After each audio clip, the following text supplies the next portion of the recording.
नमस्कार साथियों, आज के इस वीडियो में हम इतिहास के 20 क्वेश्चन को प्रैक्टिस करने वाले हैं। तो चलिए शुरुआत करते हैं। देखिए, पहला क्वेश्चन है, जैनियों के पहले तीर्थंकर कौन थे? Option A Arishtanemi, option B Parshvanath, option C Ajitnath, option D Rishabh. तो जो उसका सही उत्तर हो जाएगा डी ऋषभ। जैन परंपरा के अनुसार इस धर्म में 24वें तीर्थंकर हुए, 24 तीर्थंकर हुए हैं। इनमें प्रथम ऋषभदेव, जबकि 23वें तीर्थंकर पार्श्वनाथ और 24वें महावीर स्वामी हुए थे। तो जो उसका सही उत्तर हो जाएगा वो हो जाएगा डी। उसका सही उत्तर हो जाएगा डी ऋषभ। चलिए आगे बढ़ते हैं। देखिए, अगला क्वेश्चन है कि बौद्धों के विश्वास के अनुसार गौतम बुद्ध का अगला अवतार किसे माना जाता है? Option A Atreya, option B Maitreya, option C Naga Arjun, option D Kalik. तो उसका सही उत्तर हो जाएगा बी। उसका सही उत्तर हो जाएगा बी मैत्रेय। मैत्रेय को, देखिए, भविष्य के अवतार लेने वाले मैत्रेय को संभावित बौद्ध के रूप में जाना जाता है। चलिए अगला क्वेश्चन देखते हैं।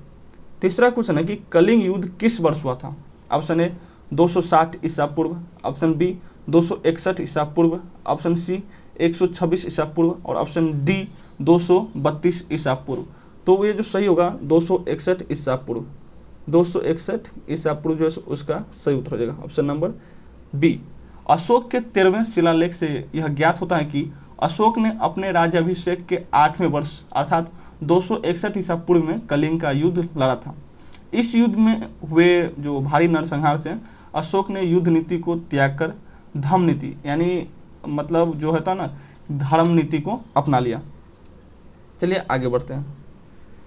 नेक्स्ट क्वेश्चन है कि अर्थशास्त्र की रचना किसने की थी? Option A Ashoka, option B Kautilya, option C Bimbisara और ऑप्शन डी पुष्यमित्र। तो 4 का सही उत्तर हो जाएगा बी। 4 का सही उत्तर हो जाएगा बी कौटिल्य। और ये क्वेश्चन आप लोग जानते होंगे, ये क्वेश्चन सब आप लोग जानते हैं। तो और क्वेश्चन आसान भी है, तो 4 का बी हो जाएगा कौटिल्य। देखिए, अर्थशास्त्र की रचना चाणक्य को ही कौटिल्य, उसे ही विष्णुगुप्त कहा जाता था। अर्थशास्त्र जो है सो एक राजनीतिक विज्ञान की पुस्तक है और इसमें प्रशासन राजनीतिक सिद्धांतों के बारे में जानकारी दी गई है। चलिए नेक्स्ट क्वेश्चन देखते हैं। नेक्स्ट क्वेश्चन है कि बिंबिसार किस वंश का शासक था? Option A Haryaka, option B Maurya, option C Shunga, option D Nanda. तो जो 5 का सही उत्तर हो जाएगा वो हो जाएगा ए यानी हर्यक। हर्यक वंश का। अगर आपको लगता होगा कि हम स्पीड में बढ़ रहे हैं तो आप ऐसा कीजिए कि वीडियो को रोक रोक कर आप आंसर देने का कोशिश कीजिए और देखिए अंत में कि कितना क्वेश्चन आपका 20 में से सही हुआ है। तो इसका जो है सो हर्यक हो जाएगा। बिंबिसार हर्यक वंश का शासक था और इसको ही मगध साम्राज्य का वास्तविक संस्थापक भी माना जाता है। चलिए नेक्स्ट क्वेश्चन देखते हैं। नेक्स्ट क्वेश्चन है कि भारत में सोने के सिक्के सबसे पहले किसने चलाया? Option A Kushan, option B Yunan, option C Shaka और ऑप्शन डी पार्शियन। तो जो 6 का सही उत्तर हो जाएगा वो हो जाएगा बी यूनान। 6 का जो सो बी हो जाएगा यूनान। देखिए, भारत में सोने के सिक्के सबसे पहले यूनानियों ने प्रारंभ करवाए, लेकिन बड़ी मात्रा में। और शुद्ध सोने के सिक्के की बात की जाए तो उनका जो श्रेय है वो कुषाण शासकों को जाता है। तो चलिए आगे बढ़ते हैं। नेक्स्ट क्वेश्चन है, किसके द्वारा गुप्त युग आरंभ हुआ? Option A Ghatotkacha, option B Shrigupta, option C Chandragupta प्रथम और ऑप्शन डी समुद्रगुप्त। तो जो 7 का जो सही उत्तर हो जाएगा वो हो जाएगा बी श्रीगुप्त। 7 का बी सही उत्तर हो जाएगा श्रीगुप्त। देखिए, श्रीगुप्त को गुप्त वंश का संस्थापक एवं पहला शासक माना जाता है। इनका शासन 240 ईस्वी से 250 ईस्वी तक रहा है। चलिए नेक्स्ट क्वेश्चन देखते हैं। नेक्स्ट क्वेश्चन है, हर्षवर्धन को किसने पराजित किया था? Option A Prabhakar Vardhan, option B Pulakeshin द्वितीय, ऑप्शन सी नरसिंह वर्मा पल्लव और ऑप्शन डी शशांक। तो जो 8 का है वो 8 का बी हो जाएगा पुलकेशिन द्वितीय। तो इसका ये सही उत्तर हो जाएगा। और देखिए, हर्षवर्धन को चालुक्य नरेश पुलकेशिन द्वितीय ने नर्मदा नदी के तट पर परास्त किया था।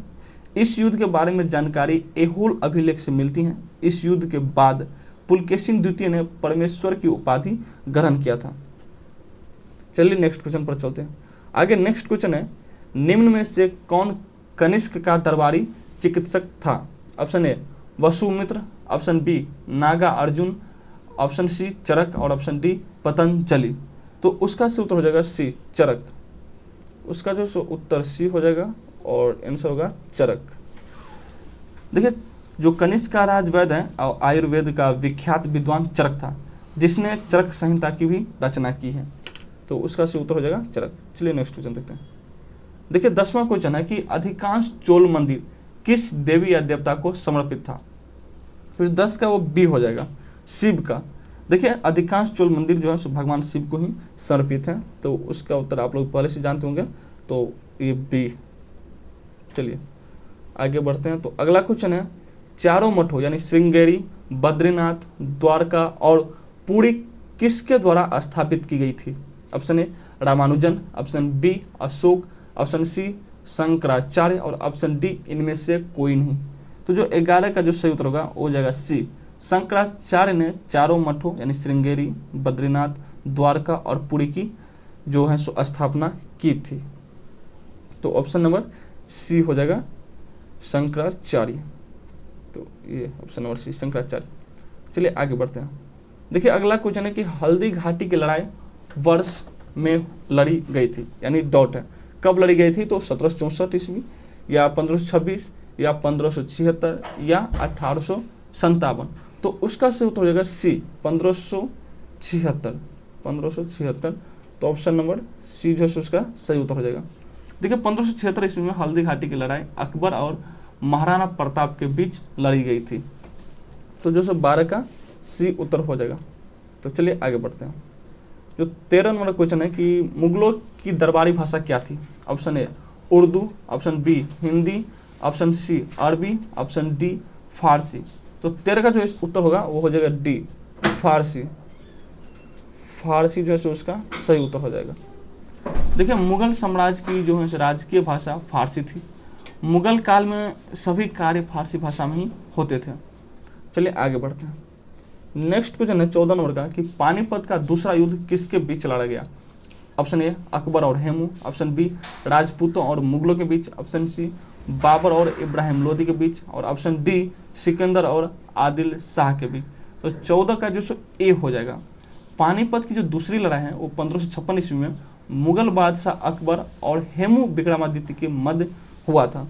तो 14 का जो ए सही उत्तर हो जाएगा। 14 का जो है सो ए सही उत्तर हो जाएगा, अकबर और हेमू के बीच। चलिए आगे बढ़ते हैं। देखिए 15 नंबर का क्वेश्चन है कि रामायण को फारसी में अनुवाद किसने करवाया। Option A Abul Fazl, option B Badayuni, option C Abdul Latif और ऑप्शन डी इसार दास। तो जो 15 का है वो 15 का बी हो जाएगा। 15 का बी हो जाएगा। जो रामायण का फारसी में अनुवाद करने वाला है वो है बदायूनी था, जबकि अकबर के कहने पर बदायूनी ने इसका अनुवाद फारसी में किया था। इस कार्य को पूर्ण करने के लिए 4 वर्षों का समय लगा था। तो जो उसका सही उत्तर हो जाएगा बदायूनी। अकबर के कहने पर क्या था और 4 वर्षों का समय लगा था इस कार्य को करने में। चलिए आगे बढ़ते हैं। अगला क्वेश्चन है कि बारदोली सत्याग्रह के नेता कौन थे। Option A doctor Rajendra Prasad, option B Pandit Jawaharlal Nehru, option C Sardar Vallabh Bhai Patel, option D Acharya JB Kripalani. तो जो 16 का है वो सी हो जाएगा। बारदोली सत्याग्रह 1926 में हुआ था। यह एक किसान आंदोलन था जो कर वृद्धि के विरोध में सरदार वल्लभ भाई पटेल के नेतृत्व में चलाया गया था। इसी आंदोलन में बारदोली की जो महिलाओं ने पटेल जी को सरदार कहकर पुकारा था तथा बाद में गांधी जी ने वल्लभ भाई पटेल को सरदार की उपाधि दी थी। तो सरदार वल्लभ भाई उसका सही आंसर हो जाएगा, यानी 16 का सी। चलिए आगे बढ़ते हैं। नेक्स्ट क्वेश्चन है कि वेदों की ओर लौटो, यह किसका कथन है। Option A Ramakrishna Paramhansa, option B Vivekananda, option C Jyotiba Phule और ऑप्शन डी दयानंद सरस्वती। तो जो 17 है वो 17 का जो है सो दयानंद सरस्वती का कथन है। दयानंद सरस्वती, वेदों की ओर लौटो का नारा स्वामी दयानंद सरस्वती ने दिया था। तो जो है सो उसका ऑप्शन नंबर डी सही होगा। Option number D Dayanand Saraswati. चलिए अगला क्वेश्चन देखते हैं। नेक्स्ट क्वेश्चन है कि सती प्रथा किसके द्वारा प्रतिबंधित की गई। Option A Warren Hastings, option B Lord Wellesley, option C Lord William Bentinck और ऑप्शन डी लॉर्ड डलहौजी। तो जो 18 का है वो 18 का सी हो जाएगा, लॉर्ड विलियम बेंटिक। सती प्रथा को बंगाल के governor general Lord William Bentinck ने वर्ष 1829 में प्रतिबंधित किया था। इसमें समाज सुधारक राजा राम मोहन राय ने महत्वपूर्ण भूमिका निभाई थी। तो 18 का जो सी हो जाएगा सही उत्तर, 18 का सी लॉर्ड विलियम बेंटिक। चलिए आगे बढ़ते हैं।